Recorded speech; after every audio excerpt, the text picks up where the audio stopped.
हा भगवान, हा भगवान, हा भगवान। जय माँ बाबा। जय माँ जय माँ जय माँ।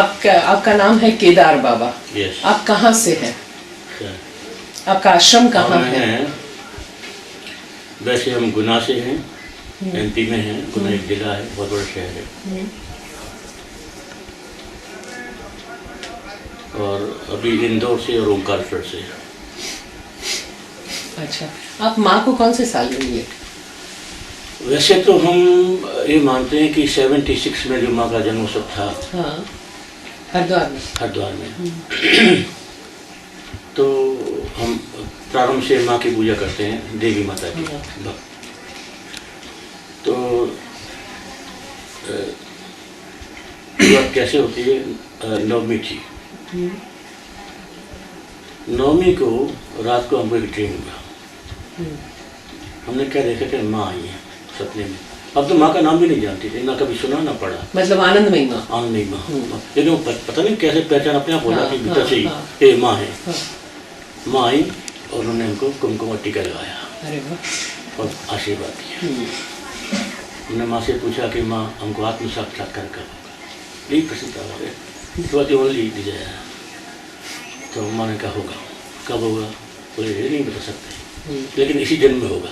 अरे वाह। और माँ ने ऐसे करके आशीर्वाद दिया और वो ड्रीम समाप्त हो गया। जब ड्रीम समाप्त हुआ, जब आँख खुली तो मैं क्या देखा कि उसी दिन सुबह 2 घंटे बाद एक लेटर आया हमारे पास। अच्छा। और उस लेटर में लिखा है कि माँ का जन्मोत्सव कनखल में मनाया जा रहा है, आप चाहें तो आ सकते हैं। अरे वाह। वो बिल्कुल एकदम हम तो एकदम चकित हो गए, ये लेटर कैसे आया और क्या हुआ क्या नहीं हुआ। खैर, तो हमने कहा बहुत अच्छा, माँ का आशीर्वाद मिलेगी तो चलो। तो हम वहाँ कनखल चले गए। अच्छा। गए तो पूरा हॉल खचाखच भरा हुआ है, सारे मंडलेश्वर महात्मा मन से बैठे हुए हैं। माँ अर्ध ऐसी मुद्रा में लेटी हुई हैं और हम वहाँ पे खड़े हो जाते हैं, वहाँ जाके गेट पर। और बहुत भीड़ है। अब पहली बार हम माँ को देख रहे हैं। जैसे ही हमने माँ को देखा, पहला विचार या अरे ये तो भगवान का अवतार है। अच्छा, ये तो भगवान आए साक्षात जीवों के उद्धार के लिए अवतार लिया है। ये आपको कैसे फीलिंग हुई? मतलब सिर्फ देखने से और अंदर से? अच्छा। तो इस भगवान का अवतार है और जीवों के उद्धार के लिए ये आए हैं और उद्धार कर रहे हैं। और बस ये आया और सारे थॉट बंद हो गए दिमाग के और आंसू बहने लगे। भाव इसकी अवस्था आ गई, आंसू बहने लगे और हम माँ को देख रहे हैं और हाथ जोड़ के खड़े हैं। आंसू बह रहे हैं। माँ भगवान है, भगवान है, साक्षात दर्शन हो रहा है भगवान का। ऐसा भाव होता है। तो अब माँ ने हमको देखा। माँ ने देखा और देखकर क्या ऐसे बोला, ऐसे इशारा किया। अच्छा। तो it was impossible for me to believe that माँ कैन कॉल मी। माँ हमको जानती नहीं तो बुलाएंगे कैसे? तो हमने पीछे मुड़ के देखा तो कोई नहीं था। फिर मैंने दूसरी बार किया, तीसरी बार किया, हमको तो विश्वास था ही नहीं कि माँ बुला सकती है। तो इसके बाद माँ बताया, वहाँ पानुदा बैठे थे। तो माँ ने उनको कहा तो साधु को यहाँ लेके आओ। अच्छा, तब आप साधु थे? साधु थे। अच्छा, मतलब सफेद में थे? सफेद कपड़ा में। सफेद में थे। भगवा में थे? भगवा में थे। अच्छा। तो वो पानुदा आए, माँ के पास ले गए वहाँ और माँ ने सब एक ही बात कही, तुम आ गया? हाँ आ गया, बस पर बैठ। अच्छा। तो this was the first experience. और इसके बाद सपने में भी हमको ये ख्याल नहीं आया कि माँ मनुष्य है। अच्छा। कभी नहीं। इसको थोड़ा विस्तार से हमेशा ये रहा कि माँ भगवान है, साक्षात बराबर में और कोई दूसरा कुछ है ही नहीं। और माँ को जब आप मिले 76 में, तब आप भगवा में थे, तो उससे पहले आपको कोई और गुरुदेव थे? हमारे गुरु थे। वो बताइए थोड़ा आपके पिछले जन्म का क्या हमको।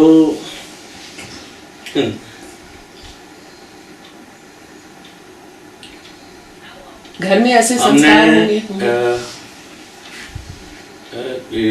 गुना जिले के इंटीरियर में एक गांव है। हाँ।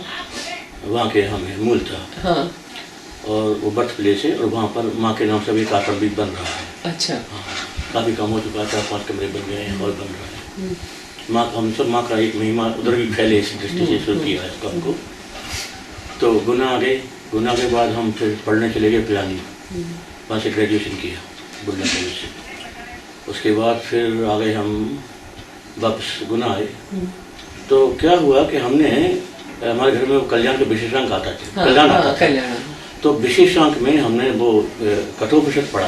अच्छा। नचिकेता यमराज के संवाद, वहाँ से हमारी शुरुआत होती है। अच्छा। तो वो नचिकेता यमराज को जो जवाब देता है उसको पढ़ के हमारा एकदम करंट रोमांच होया पूरे शरीर में कि देखो अपने लक्ष्य अपने जीवन का ये है, ये नहीं है।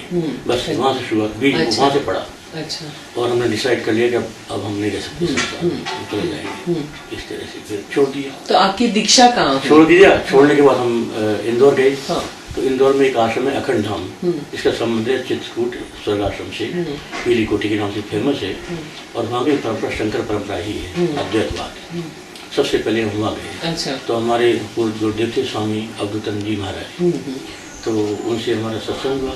और सत्संग जब हुआ और वेदांत को जब हमने पहली बार सुना तो इतना गहरा असर हुआ कि जब हम वहाँ से इंदौर लौटे तो हमको ये पता नहीं कि 8 घंटे हम कहाँ थे।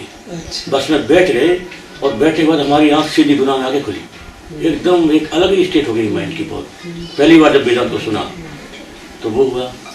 फिर तो और ज़्यादा पक्का हो गया मामला कि आप तो रहने ही नहीं है, असली चीज़ तो ये है, तो सब नकली है। तो बस छोड़ दिया। छोड़ने के बाद गुरु जी के पास चले गए।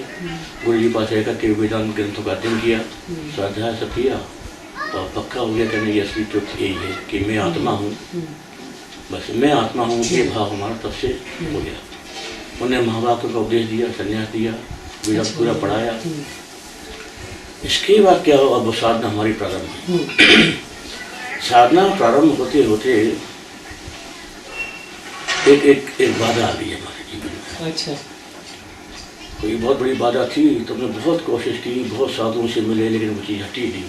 अच्छा। हटी नहीं तो हम बड़े परेशान, क्या करें, किसके पास जाएं, बस ये चिंता में थे। और इधर से ये स्ट्रॉन्ग फीलिंग थी कि नहीं, जीवन का लक्ष्य तो केवल एक ही है, दूसरा तो है नहीं, और वो हो नहीं रहा, तो अपने जीवन को रखने से फायदा क्या। तो हम 2-3 बार सुसाइड की कोशिश की। अच्छा। इतना स्ट्रॉन्ग वो थी। तो अब ये कथा सुना है आपने? तो हाँ बिल्कुल सुना, बिल्कुल सुना। हमने संकल्प कर लिया कि हमको अगर 40 दिन में साक्षात्कार नहीं हुआ तो हम इस शरीर को छोड़ देंगे, पक्का कर। अब एक गांव था इंदौर के पास में, वहाँ बरगद का पेड़ था, तो वहाँ एक झोंपड़ी बनाई। उस झोंपड़ी में हमने रहना प्रारंभ किया, वहाँ अपनी तपस्या प्रारंभ की। अच्छा। जब ये शरीर छोड़ देंगे, होते होते होते करीब समझो 20-25 दिन बीत गए, कुछ नहीं हुआ। अच्छा। अब तो खाना भी छूट गया, नींद छूट गई है, तो मरना ही है, अब क्या करने का। तो हमने सोचा गाँव में मरने से तो अच्छा किसी तीर्थ में मरे, यहाँ गाँव में मरने से क्या फायदा। तो हम चले गए उत्तर काशी। अच्छा। और उत्तर काशी में योग निकेतन में रहे, स्वामी योगेश्वर जी वहाँ थे, वहाँ रहे। और उसके जो गंगा जी है, गंगा जी में गुफा थी, एक चट्टान की बहुत बड़ी, और उसके भीतर एक गुफा थी। अच्छा। तो योग निकेतन वहाँ हमारी साधना चली। चलते चलते वहाँ भी कुछ नहीं हुआ, आखिरी दिन आ गया और हमने अब तो मरना ही है, तो अपने क्या करें, अपन हमने गुफा में चले। गुफा में कुछ हो गया तो ठीक है, नहीं तो यहीं गंगा जी है, गुफा पर यहीं जंप लगा देंगे, खत्म खेल। तो गुफा में चले गए। रात के 12 बजे थे और बहुत कड़क सर्दी का महीना चल रहा है, साधना चल रही, ध्यान लगा, आखिरी बार ध्यान लगाने बैठे। बस जैसे ध्यान लगाया आपने, अचानक क्या हुआ कि पूरा एकदम से सारा संवेदना खत्म हो गई बाहर की, और पूरा शरीर पसीने पसीने हो गया, कड़क ठंडी पसीने हो गया। और पता नहीं क्या होने लगा, तो हमने एकदम रोक दिया, हमने ठहरो ठहरो, अभी नहीं अभी नहीं। अच्छा। बस जहाँ हमने कहा कि अभी नहीं, और हम चेतना हमारी वापस आ गई। देखो, जीव जो मांगता है, मांगना सहज है, लेकिन जब वो चीज आती है तो उसको सहन नहीं कर पाता, मना कर देता है। बिल्कुल। इसका मतलब ये हुआ कि हमें मैच्योरिटी चाहिए उसको धारण करने के लिए, जिससे कोई काम बनता नहीं। तो आ गए। अब हमने उसके बाद बहुत कोशिश की, लेकिन कुछ नहीं, खत्म खेल। अब हमने कहा ये तो बड़ा भगवान ने मजाक किया हमारे साथ, एक साक्षात्कार भी नहीं हो पाया जो हम चाहते थे, और हमने खुद ही मना कर दिया। लेकिन अब क्या करना, अब शरीर को तो छोड़ना ही है, अपना संकल्प तो किया है अपन ने, तो चलो गंगोत्री चलते। अच्छा। तो गंगोत्री पहुँच गए कि वहाँ जो है वो गौमुख है, वहाँ डूब जाएंगे। तो गौमुख गए, और गौमुख गए तो वहाँ दूसरा मजाक भगवान ने क्या किया कि वहाँ जब गए तो वहाँ पानी इतना अरे क्या तो मरने की जगह ऐसा हुआ।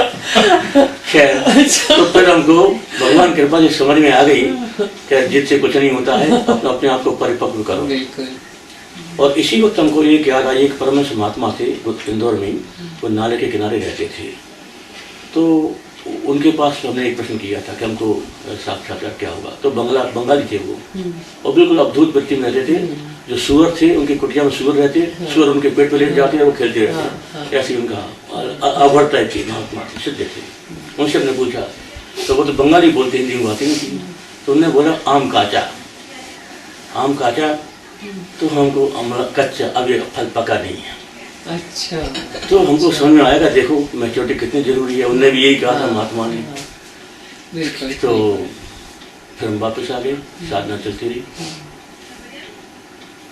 तो इतना तो साधा मैच्योरिटी का प्रोसेस प्रारंभ हुआ। होते होते वो धुन फिर लग गई हमको, कहने अभी तक नहीं हुआ, आप को फिर मरना है तो दोबारा से। तो कहाँ चले, तो रमनाथ में चले। उस समय रमन महर्षि को पढ़ते थे वो। अच्छा। रहते रामकृष्ण आश्रम में थे, और रामकृष्ण को ही मानते थे, और रमन महर्षि से बहुत ज़्यादा प्रभावित थे, और कृष्णमूर्ति से। अच्छा। इन दो का हम पर बहुत प्रभाव हुआ, जय कृष्णमूर्ति और रमन महर्षि का।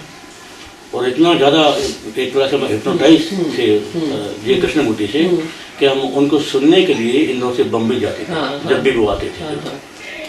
तो वहाँ लेक्चर सुनते और वापस इंदौर। इतना अच्छा लगता था। हालांकि वो बहुत ही काटते थे, गुरु है, संप्रदाय है, फिर भी एक जो था वो जैसा उन्हें एक्सप्रेस किया, वो एक अपने आप में यूनिक था। तो वो अच्छा लगता था उनको सुनना। तो इंदौर आ गए, और फिर हमने मैसेज जाने का सोचा कि भाई अब तो वहाँ चलेंगे। आश्रम में पहुँच गए, वहाँ अपना ध्यान सेल्फ इंक्वायरी हुई। तो हाँ, एक जगह पे कई चट्टान थी, वहाँ बैठे थे और ध्यान कर रहे थे। ध्यान करते करते हमें क्या हुआ, अब वो संकल्प वही है कि शरीर छोड़ना है और हमारा अज्ञान निवृत्त होना चाहिए। ये अज्ञान जो है ना, यही बाधक है, इसी कारण सब कुछ है बंधन में जीव। तो ये हमारा चल रहा था। तो अचानक क्या हुआ, एकदम से मन एकदम शांत अवस्था में आ गया, और उस शांत अवस्था में एक दोहा रिवील हुआ। अच्छा। वो ये था, यही चिन्ह अज्ञान को जो माने अज्ञान, यही चिन्ह अज्ञान को जो माने अज्ञान, जानत ही विज्ञान के नशे ज्ञान अज्ञान। तो एकदम से एनलाइटनमेंट, अरे अज्ञान तो अपने एजम्पशन है, केवल अपनी मान्यता है, वास्तव में कुछ है ही नहीं है। ऐसे एकदम से आया और वो प्रॉब्लम समाप्त हो गई। मन शांत हो गया, हम वापस आ गए। अब क्या हुआ, हम तो क्या प्रश्न क्या था आपका? नहीं, प्रश्न नहीं है, गुरु की खोज। हाँ, तो हो गया। अच्छा, ये सब होने के बाद भी मतलब मन की ऊंची से ऊंची अवस्था उस समय आई। सब ब्रह्म है, ये भी आया, मैं ब्रह्म हूँ, ये भी आया, कहीं कोई प्रॉब्लम नहीं, कुछ नहीं, सब चल रहा है। अच्छा, इसके बीच में एक बात और बता दें। हमने कहा कि माँ का दर्शन हमको 76 में हुआ पहला। इसके पहले की एक घटना और है जो दिमाग से हमारी हट गई, लेकिन वो बहुत महत्वपूर्ण है। हमको उसको महत्व नहीं दिया किसी कारण से। अच्छा। वो ये है कि उस समय हम ठाकुर के भक्त थे। अच्छा। रामकृष्ण परमहंस माँ शारदा, उन्हीं की पूजा करना और दिन रात उन्हीं का चिंतन, दूसरा कुछ नहीं। तो वहाँ से हम वृंदावन जाना हुआ, और वृंदावन में हमारे स्वामी जी बहुत महापुरुष थे, तो वो किताब लिखा करते थे। तो उनका प्रिंटिंग का काम जो है वो मथुरा में कराते थे। तो उन्हें हमको भेजा कि तुम इस किताब को वहाँ छपाना। वहाँ चले गए 67 में। अच्छा, तो वहाँ गए। तो वहाँ जाने के बाद तो हमको मालूम पड़ा कि यहाँ रामकृष्ण आश्रम है, तो हम रामकृष्ण आश्रम चले गए, उनके भक्त थे हम। तो वहाँ पर रमेश महाराज थे एक, तो रमेश महाराज से मिले, उनसे बातचीत की। गोपेश महाराज भी रहते थे, माँ के डायरेक्ट, उनसे भी बातचीत की। तो रमेश महाराज ने कहा कि देखो यहाँ पर एक माँ आई हुई है, सामने एक माँ का आश्रम है और हम दर्शन करने जा रहे हैं, हम माँ को नहीं जानते थे और तुम्हारी इच्छा हो तो तुम भी चल सकते हो, तो हमने चलो।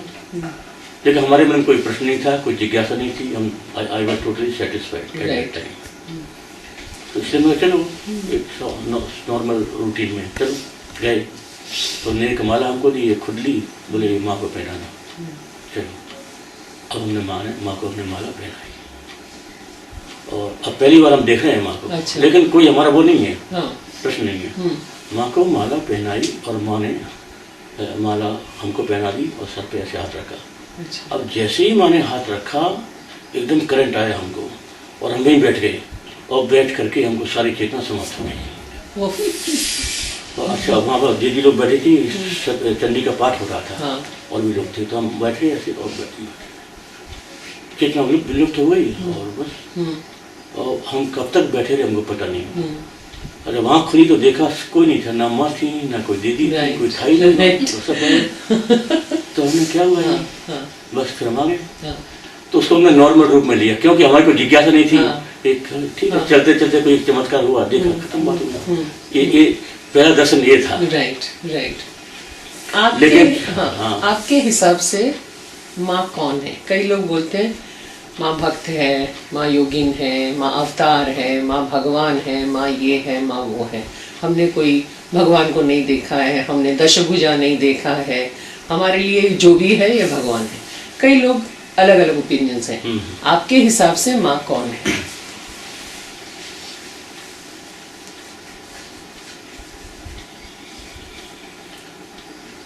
माँ ने अपना पहला अनुभव ये दिया कि हमको कुछ पता नहीं चला। क्या नहीं सुनाई नहीं दिया? वृंदावन की घटना। पहला अनुभव माँ ने ये दिया कि मन एकदम शांत हो गया, कुछ पता नहीं चला। माँ ने दूसरा अनुभव ये दिया कि माँ साक्षात भगवान है। वो कैसे? जीवों के उद्धार के लिए आई हैं। वो कैसे पता चला? आप कुछ बता सकते हैं? आप ही आया, भीतर से आई ये बात, फीलिंग हुई। माँ को देखने के बाद एक फीलिंग आई कि माँ भगवान है। हमने तो कोई किताब नहीं पढ़ी थी, माँ का नाम भी नहीं सुना था, किसी से कुछ सुना ही नहीं है। लेकिन अब एक जैसा कहते हैं कि सो जानो दे जाना ही क्या है वो, कि वो जान पाते इसको वो जना दी। तो हम तो कहते हैं माँ की कृपा है, जो दे जनाई, जो जनाई वो जना दें तो जान जाता है। तो माँ ने कृपा करके बता दिया कि ये भगवान है, बस कृपा से बोध हुआ ऐसी, माँ भगवान है। अच्छा, तो अब भगवान क्या वस्तु है ये हम नहीं जानते थे। तो भगवान क्या है, अपनी अपनी धारणा होती है भगवान के विषय में, लेकिन हमने कोई माँ को कोई एक विशेष एट्रीब्यूट नहीं दिया कि माँ ये है। अच्छा, इसके बाद जब हमने माँ का साहित्य पढ़ना प्रारंभ किया तब हमको सही पहचान हुई कि भगवान मतलब क्या। भगवान माने जो कहो वही, ये पहचान है। करेक्ट। तो माँ क्या है, जो कहो वही है। ये हमारी अब पक्की धारणा है कि माँ जो कहो वही है। माँ को हम डिफाइन नहीं कर सकते कि माँ ये है और ये नहीं है, क्योंकि परिभाषा का स्वभाव है सीमित करना वस्तु को। सीमित वस्तु सीमित हो जाती है, कोई भी परिभाषा करेगी मतलब उसको सीमित होगी, और माँ को हम किसी भी परिभाषा में बांध नहीं सकते। इसलिए सबसे बढ़िया परिभाषा यही है कि माँ जो कहो वही है। इसमें सब आ गया। माँ को मिलने के बाद हमको वापस आना पड़ेगा, जो सचमुच मिला है।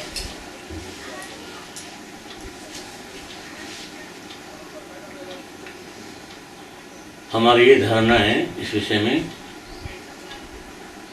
कि माँ को मिलने के बाद, माँ को पहचानने के बाद, जैसा माँ ने कहा है कि माँ को, भगवान को जानना, अपने को जानना, भगवान को पाना, अपने को पाना, यदि व्यक्ति ने इसका अनुभव कर लिया तो यदि भगवान चाहेंगे तो वो आएगा, भगवान नहीं चाहेंगे तो वो नहीं आएगा। Beautiful, beautiful.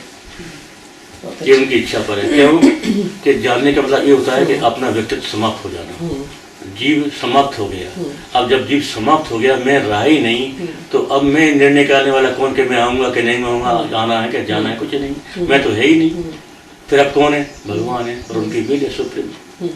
वो चाहेंगे तो ठीक है, नहीं तो खत्म, बात के खत्म। जैसे कृष्ण को पूर्ण अवतार कहते हैं, हाँ। रामकृष्ण परमहंस को युगावतार कहते हैं, हाँ। तो माँ को क्या कहते हैं और वो किस लिए आई? कृष्ण एक मिशन के लिए आए, माँ किस लिए आई? ये बड़ा एक गंभीर प्रश्न है।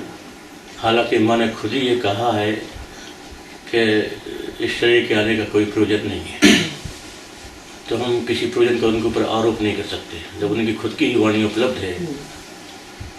लेकिन एक मानवीय दृष्टि से एक अपना मन का स्वभाव होता है कि हम उसमें एक प्रयोजन की खोज करते हैं।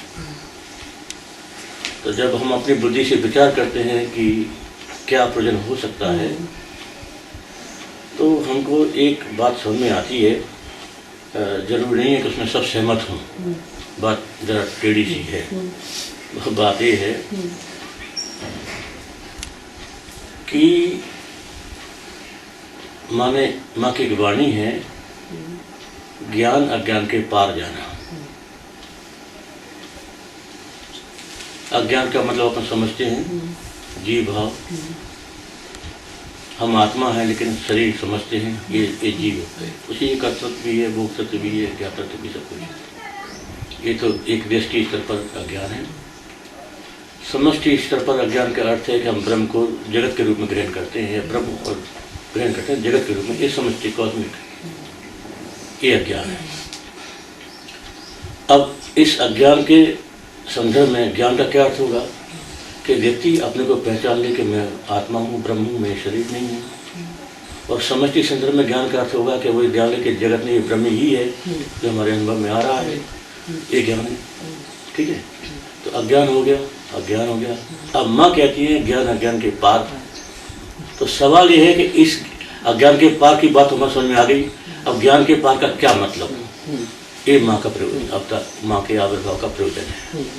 ज्ञान के पार जाने का क्या मतलब अपने को पाना, भगवान को पाना। हाँ, ये ज्ञान भगवान को पाना। हाँ, ये तो ज्ञान है। इसके परे क्या, ये प्रश्न है। और उसमें माँ के आने का प्रयोजन हमको जो हमारी धारणा वो ये है, ज्ञान के पार जाने का मतलब ये है कि हमने परमात्मा को अभी तक शास्त्रों से, संतों से सच्चिदानंद के रूप में पहचाना कि ब्रह्म सच्चिदानंद स्वरूप है। This is the highest statement about God और ट्रुथ। और ये ज्ञान है, सच्चिदानंद स्वरूप है, ये ज्ञान है। और माँ कह रही है कि इसके पार। तो हमारा यह अनुभव कहता है कि सत और असत, चित और जड़, आनंद और निरानंद, एक और अनेक, ये जो 8 चीजें हैं, इसके पार जाना।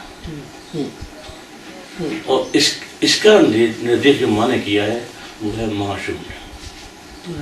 मैं कहती है महाशून्य ही उनका एकमात्र रूप है। माँ की वाणी में ये आया अमूल दर्जी के उसमें, महाशून्य ही उनका एकमात्र रूप है। अब ये जो महाशून्य है इसको बताने वाला कोई नहीं, ये माँ का प्रयोजन है अपने मानवीय बुद्धि से। हाँ, उनकी तरफ से नहीं है। माँ तो है बस। तो जो तत्व है वो तत्व जैसा है वैसा का वैसा माँ के रूप में हमारे सामने है।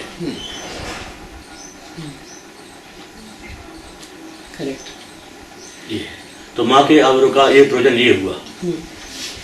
ये जो सुप्रीम ट्रुथ है और जो अल्टीमेट ट्रुथ है उसको बताना, उसकी पहचान हमको देना हमारे हिसाब से। जरूर नहीं कोई सहमत हो ना हो। हाँ। आपकी कुछ और अनुभूति बताइए माँ के साथ, कुछ अंगत बातें ऐसी जो हम जानना चाहें। शून्य से महाशून्य जाने। शून्य से महाशून्य। हाँ। तो शून्य तो ये है कि हम साधना करते करते हमने अपने मन को बिल्कुल निर्विचार कर दिया, कोई थॉट नहीं है, आई थॉट भी नहीं है, समाप्त हो गया सब। शून्य अवस्था है, निर्विचार अवस्था है। लेकिन इस निर्विचार अवस्था का कोई साक्षी है। जब हम बाहर आएंगे तो इस शून्य को किसने जाना? तो इसलिए कहना वहाँ कोई दृष्टा है, शून्य का भी दृष्टा है, इसलिए माँ शून्य नहीं कहती, माँ कहती है महाशून्य। अब महाशून्य का मतलब ये है कि जहाँ पर शून्य भी नहीं है और नाम रूपात्मक दृश्य भी नहीं है, इसके परे वो माँ शून्य है, और उसकी कोई धारणा नहीं बना सकते। शून्य की मेमोरी होती है कि मैं निर्विचार अवस्था में था, इसकी एक मेमोरी स्मृति बनती है, लेकिन जो महाशून्य उसकी मेमोरी नहीं होती, स्मृति नहीं होती। इसलिए जो परम सत्य का जो प्रकाश है उसकी कोई स्मृति नहीं है कि वो कैसा है और क्या है, कोई नहीं कह सकता है। इसलिए वहाँ ये प्रश्न भी नहीं आता कि उसका साक्षी कौन है। आप समाधि में गए? शून्य से महाशून्य पे कैसे गए? वो बताएं। हमको माँ की कृपा से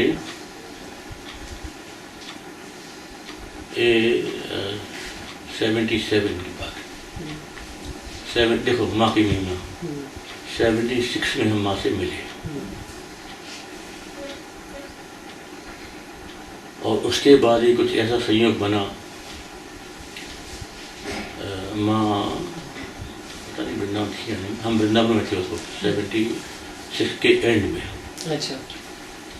और एक महात्मा जी से हमारी भेंट हुई उस समय, तो हमारे मन में तो बहुत सारे प्रश्न, एक जिज्ञासा की वृत्ति बहुत स्ट्रॉन्ग है हमारे भीतर, प्रश्नों की बहुत सारे प्रश्न उठते हैं, बहुत उठते हैं, और हम उसका समाधान ढूंढते रहते हैं, पूछते रहते हैं, ये चलता रहता है, प्रश्न कभी खत्म नहीं होता। तो हमारा उनसे प्रश्नोत्तर सत्संग रोज चलता था, करीब महीने भर तक वो सारा चला। तो एक दिन की बात है, हम सत्संग करके अपने विज्ञान आश्रम में वृंदावन में, गुरु जी का आश्रम था वहाँ, हम वहीं ठहरे थे, वहाँ से लौटे। वहाँ से लौटने के बाद हाँ, जैसे ही हम दरवाजे पर आए, हमको ये फीलिंग हुई कि इस कमरे के भीतर कोई मृत्यु है। अच्छा। बहुत ही स्ट्रॉन्ग फीलिंग, डेथ फीलिंग, कि कोई यहाँ ऐसा भयावह कोई वस्तु है, अब मर जाएंगे अगर भीतर प्रवेश करेंगे तो हम गए भीतर, और जैसे हम बिस्तर में बैठे और लगा कि बस मौत आ गई। अच्छा। अब मौत आ गई, तो हमने कहा क्या, तो ठीक है, एक्सेप्ट इट। हम लेट गए, मतलब अपने हमने मृत्यु को समर्पित कर दिया, लेट गए। और लेटने के बाद बस फिर थोड़ी देर बाद आँख खुली, आँख खुली तो देखा रे हम जिंदा कैसे हुए, ये क्या हुआ, हम तो मर गए थे। और अच्छा, अब भीतर से एक क्या हुआ, जैसे खुली एक वाक्य आया कि शिष्य मर गया, सदगुरु जी उठे, परमात्मा की करुणा का प्रवेश हुआ जीवों के उद्धार के लिए। परमात्मा ईश्वर की करुणा ने प्रवेश किया जीवों के उद्धार के लिए, और आंखों से आंसू बहने लगे, एकदम इमोशनल स्टेट हो गई शरीर की।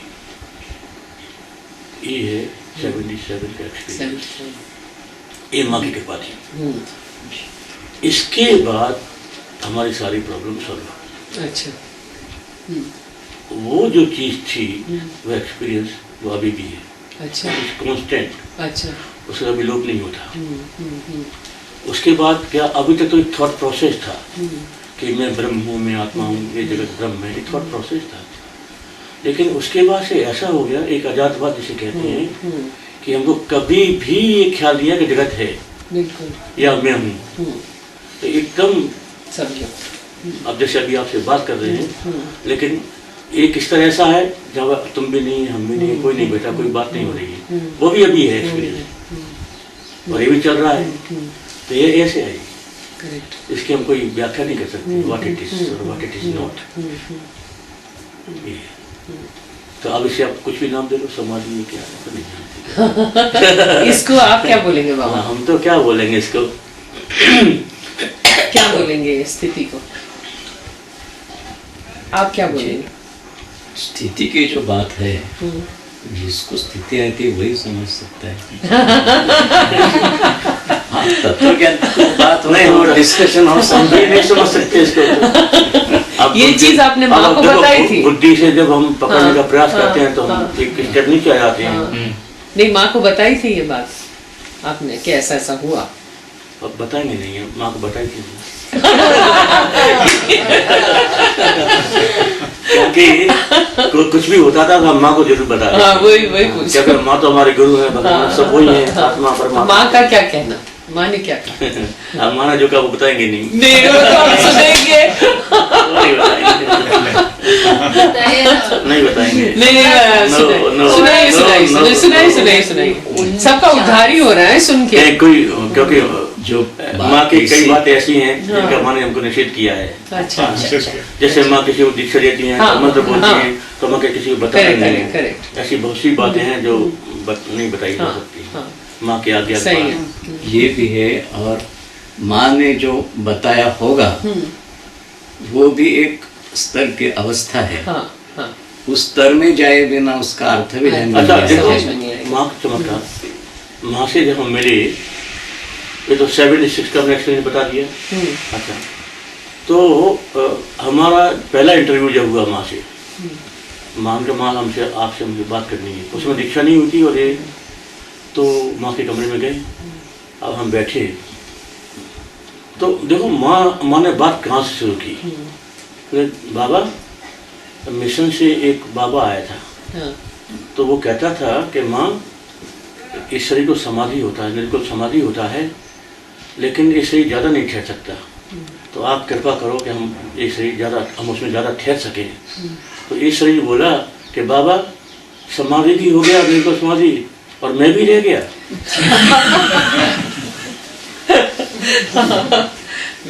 तो देखो, माँ को रीड माई माइंड, हमारे मन में निर्कुल समुदाय का ही प्रश्न था, बहुत सालों से था। तो माँ ने इस इनडायरेक्टली उसका आंसर दे दिया कि देखो, मैं जब तक है तब तक निर्कुल समाधि नहीं, और निर्कुल समाधि होगा तो मैं नहीं रहेगा। तो इससे मालूम पड़ता है कि माँ सामने वाले को देख करके बात करती है कि उसका लेवल क्या है और वो क्या चाहता है, वहां से माँ बात करती है। तो माँ ने यहाँ से बात शुरू की, क्योंकि हमारी डिमांड वही थी, मुझे कोई डिमांड थी नहीं, मेरे को समाज की डिमांड थी, हमारे कुछ हम चाहते ही थी दूसरी बात, तो वहीं से माँ ने बात शुरू कर दी। तो इसका मतलब ये है कि मैं निर्कुल समाधि की जो मैं की मांग है वो गलत है अपने आप में, क्योंकि मैं निर्कुल समाधि का रोल नहीं कर सकता। जहाँ निर्कुल समाधि है वहाँ मैं नहीं है, और जहाँ मैं है वहाँ निर्कुल समाधि नहीं है। ये माँ ने समझा दिया। और कुछ सुनाइए अनुभूति। क्या सुना? हम बहुत ग्रीडी हैं। ना के विषय में तो बहुत सी बातें हैं, वही सुनाइए।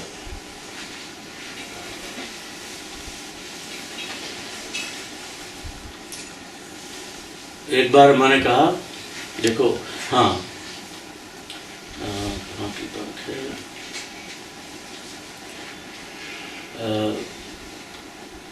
76 में हम माँ के पास गए, ये अनुभव हो गया। फिर हमने माँ से प्रार्थना की कि माँ हमें दीक्षा देने कृपा करो। अच्छा। आप दीक्षा देने कृपा करो। अच्छा। तो माँ कहती, अरे तुम्हारा तो गुरु है, हम तुम्हारा तो गुरु हो चुका है, तुमको हम दीक्षा नहीं देगा। तो नहीं माँ, आप हमको दो। और माँ ने मना कर दिया। 3-4 बार हमने फोर्स किया माँ से, और माँ ने हर बार ना, नहीं दे, तुम्हारा तो गुरु हो चुका है, नहीं देगा। हम बहुत डिप्रेशन में आ गए, क्योंकि हम इसके पहले, हम माँ से मिलने के पहले बहुत भटक चुके थे। अच्छा। हाँ, भारत में शायद ही कोई साधु होगा जिसको हमने नहीं देखा हो, सब बहुत घूमे। तो देखो, जो भटकता है वही कीमत जान सकता है माँ की। अगर शहर में माँ मिल जाए ना तो कीमत नहीं होती है। तो हम भटके इसलिए हम समझते हैं कि माँ क्या है, उनकी कीमत क्या है। तो माँ, तो हम बहुत नर्वस हो गए कि माँ ने तो मना कर दिया, हमारा चेहरा लटक गया, और हमारे मन में क्या छोड़ेगा, हम मर जाएंगे, इस सुसाइड की टेंडेंसी हमारे मन में थी। अच्छा। है ही है। अच्छा। माँ के मिलने के बाद खत्म हुई, तब तक रही है। अच्छा। तो ठीक है, मर जाएंगे, ठीक है। अब हम अगर माँ नहीं बनाती है अपना, तो हम किसी और को नहीं बना सकते। हम तो बनाएंगे तो माँ को ही बनाएंगे और किसी को नहीं बनाएंगे, नहीं तो मर जाएंगे। अब माँ ने वो थॉट पढ़ लिया, इसका मन में चल रहा है। तो माँ ने कहा, अच्छा देखो, एक बात है, अगर तुम्हारा गुरु कह देंगे ना तो ये शरीर तुमको दीक्षा दे देगा। चलो, उन्होंने कहा एक रास्ता तो खोला। हाँ ठीक है माँ, हम अपने गुना, अब इंदौर आ गए, गुरु से बात की हमने, देखो अब जो गुरु की महिमा सुनो। तो गुरु जी से कहा, हमने स्वामी जी, हम माँ के पास गए थे, और हमारा उनसे दीक्षा लेने की इच्छा है और हमारे मन में बहुत अशांति है जब तक ऐसा तो देखो स्वामी जी का भाव बदला। गुरु गुरु गुरु कैसे होते हैं, कितने कारुण्य को दयालु होते हैं। उन्होंने कहा देखो बेटा, कोई गुरु के पास आता है तो अपने कल्याण के लिए आता है, शांति के लिए आता है। यदि इसको कल्याण नहीं होता, शांति नहीं मिलती, तो उसको जहाँ उसको शांति मिले वहाँ जाना चाहिए। तो हमारी आज्ञा है, तो माँ के पास चले जाओ।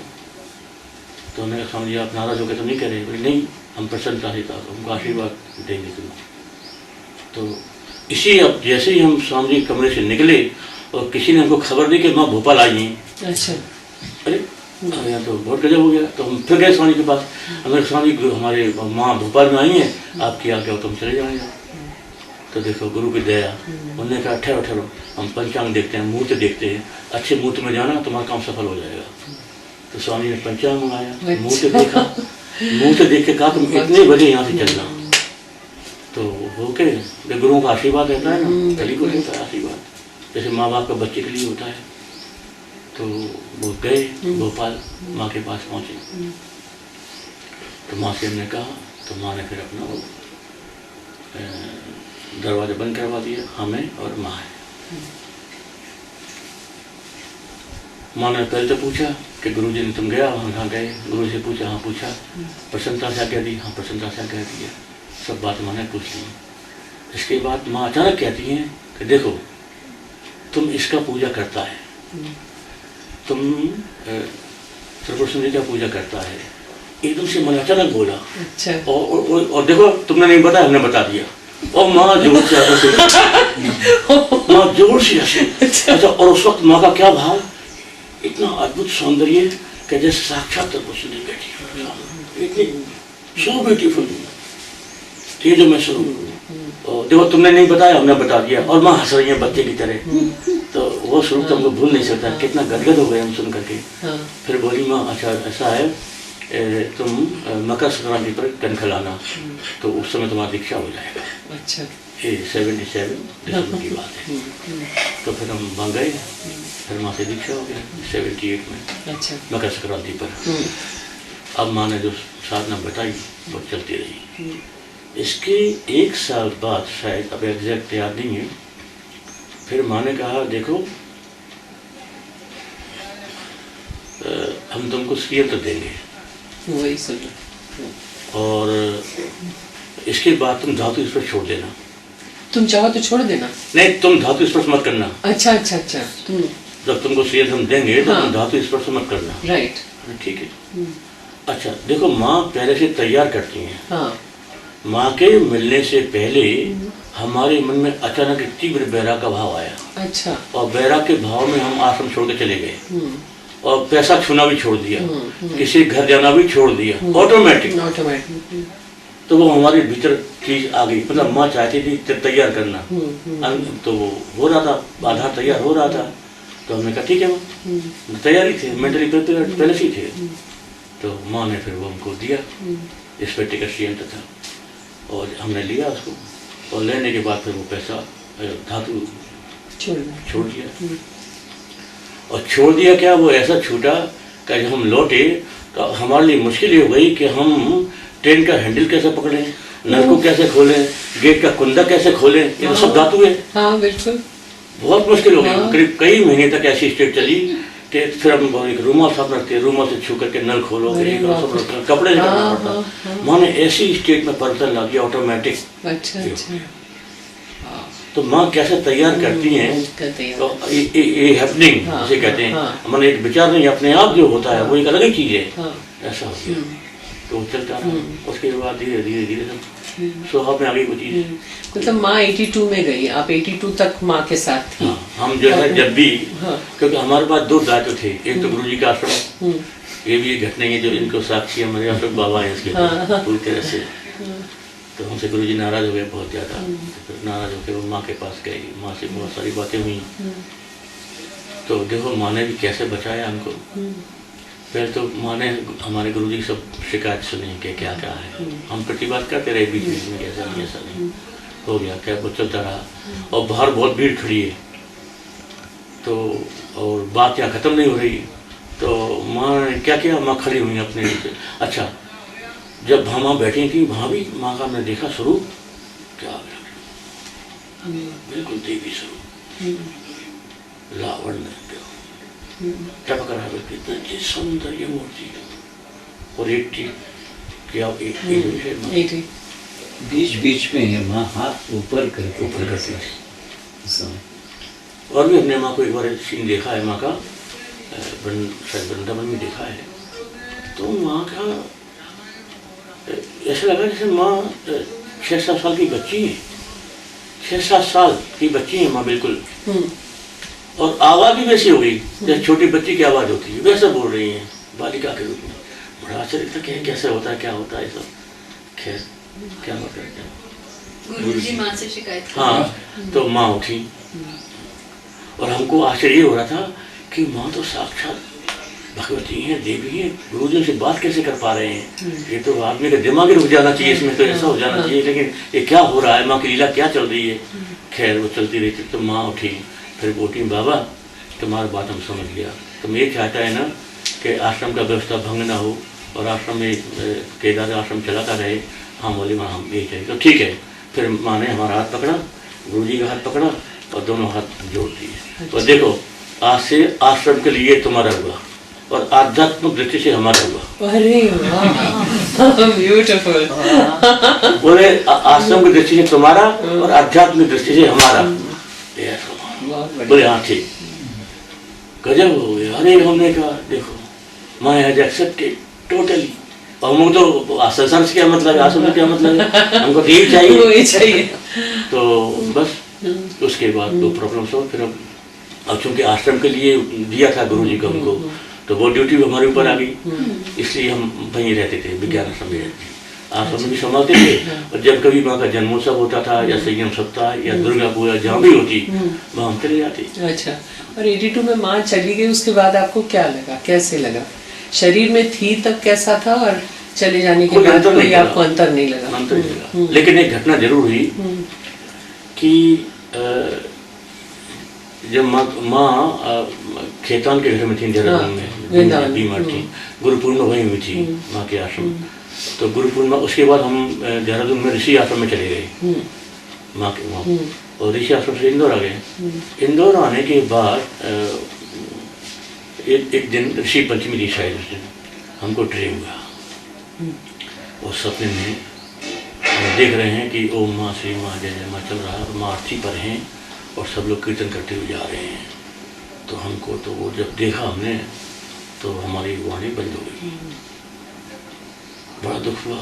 फिर हम माँ से बोले, सपने बोल रहे माँ माँ माँ आप हम नहीं जाने देंगे, हमारे प्रश्नों का समाधान कौन करेगा, ऐसा ऐसा।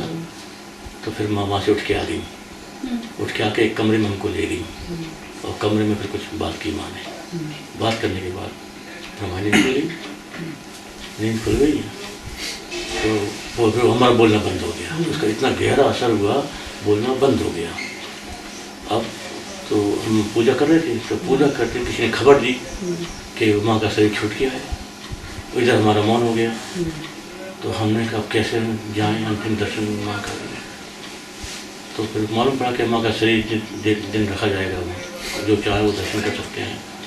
तो ट्रेन से जाते तो लेट हो जाते, दर्शन नहीं होता, क्या करें। बोले एक ही उपाय है, प्लेन से जाओ। तो प्लेन से फिर वहाँ गए, एयरपोर्ट गए। और वहाँ मालूम पड़ा कि एक ही सीट है। अच्छा। और हम अकेले कैसे जाएंगे, एक तो मौन है और पैसा भी नहीं छूते, तो कैसा क्या होगा। तो एक साथ ले गए थे। तो अब देखो माँ की क्या अच्छा। हम बोले अगर एक अनाउंसमेंट आया कि एक कोई नहीं आएगा तो हम एक सीट और दे देंगे। तो 2 मिनट बाद अनाउंसमेंट हो गया, क्या वो आदमी नहीं आया जो बैठने वाला था। तो हमको सीट मिल गई। तो हम दोनों वहाँ बैठ गए और बैठ के पहुँचे टाइम पर वहाँ कनखल में, वहाँ माँ के पास। दिल्ली पहुँचे, दिल्ली से टैक्सी पकड़ी, टैक्सी से फट से पहुँच गए कनखल। तो माँ का दर्शन वहाँ हुआ। अच्छा, वहाँ गए। उसके बाद फिर सूरत बंगला है, वहीं ठहरते थे, वहाँ ठहर गए। फिर माँ का जो समाधि दी गई, माँ को मिट्टी डाली गई, उसमें हम भाग लिया। अच्छा थे उसमें थे।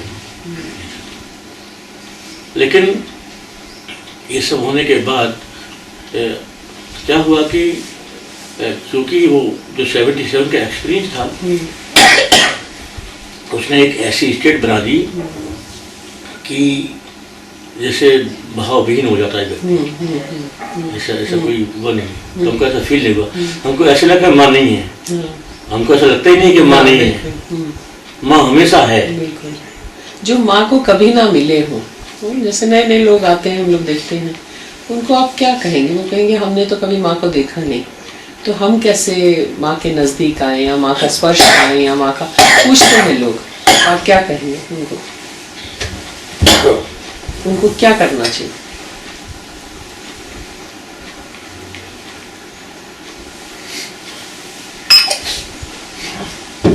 माँ को पुकारना चाहिए, माँ को प्रार्थना करना चाहिए, किसी भी रूप में, किसी भी रूप में, क्योंकि माँ सब रूपों में है, जितने भी रूप है सब माँ के ही रूप है। तो अपन प्रार्थना करेंगे तो माँ किसी भी रूप से गाइड कर देगी उनको, और खुद अच्छा समझेगी तो वो खुद भी आके गाइड कर सकती है, नहीं तो किसी और रूप से करा देगी, लेकिन माँ सुनती है, माँ अभी भी है और माँ प्रार्थना सुनती है, ये पक्की बात है, कोई डाउट नहीं है इसमें। थैंक यू बाबा। जय माँ, जय माँ, जय माँ, जय माँ। अच्छा चलो एक